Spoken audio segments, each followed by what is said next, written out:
Sebelumnya perkenalkan, nama saya Ferry Prasetyo dari kelas 10 TKLA. Di sini saya akan menjelaskan masa Islam Kerajaan Demak. Kerajaan Demak berdiri pada awal abad ke-16.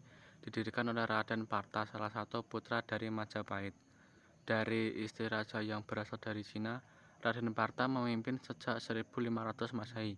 Di bawah kepemimpinannya, Demak mampu berkembang menjadi pusat agama Islam yang dikembangkan melalui peran Wali Songo.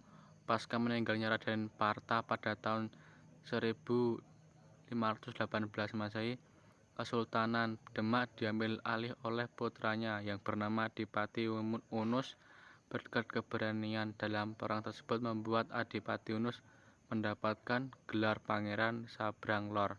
Pada tahun 1521 Masehi, Adipati Unus memimpin penyerbuan ke Malaka yang dikuasai Portugis. Dalam pertempuran tersebut Adipati Unus gugur dan diganti oleh Sultan Trenggono yang merupakan raja ketiga Kesultanan Demak.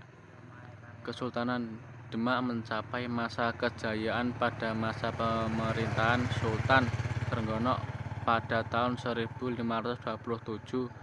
Di bawah kepemimpinan Fathaillah bersama Cirebon mampu mengusir Portugis dari Sunda Kelapa. Nama Sunda Kelapa diganti menjadi Jagakarta yang berarti kemenangan yang sempurna. Pada tahun 1546, Demak melakukan penyerangan ke Panarukan Situbondo yang dikuasai Kerajaan Blambangan. Sultan Trenggono tewas terbunuh dalam pertempuran tersebut. Pasca terbunuhnya Sultan Trenggono, perpindahan kekuasaan ke anakannya tidak berjalan mulus, yaitu Sultan Pawarta membunuh Pangeran Surowiyoto, yang menyebabkan surutnya dukungan pada Surowiyoto.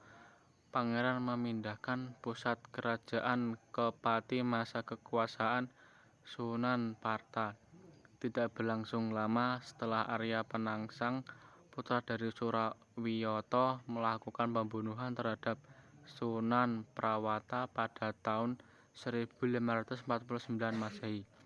Kemudian Arya Penangsang menduduki Kerajaan Demak setelah melakukan pembunuhan terhadap Sunan Prawata. Selain itu juga menyingkirkan Pangeran Hadiri sebagai penguasa Jepara yang dianggap berbahaya bagi kekuasaannya. Hal ini membuat para adipati Demak tidak senang, termasuk Hadiwijaya dari Pajang. Kekuasaan Demak pindah dari Demak ke Jepara, wilayah kekuasaan Arya Panangsang. Masa pemerintahan Arya Pamangsang berhasil pada tahun 1554 Masehi.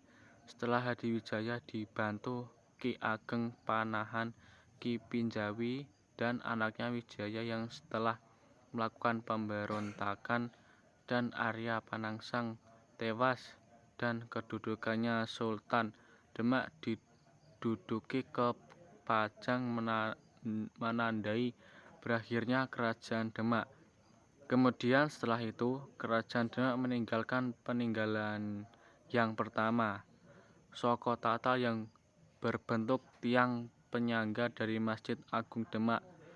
Kemudian yang kedua, Masjid Agung Demak yang terletak di desa. Yang ketiga, Pawesteran yang merupakan tempat wudhu jamaah perempuan. Dan yang terakhir, Makan Kalijogo, makam yang terletak di Kadilangu, Kecamatan Demak. Sekian dari saya. Wassalamualaikum warahmatullahi wabarakatuh.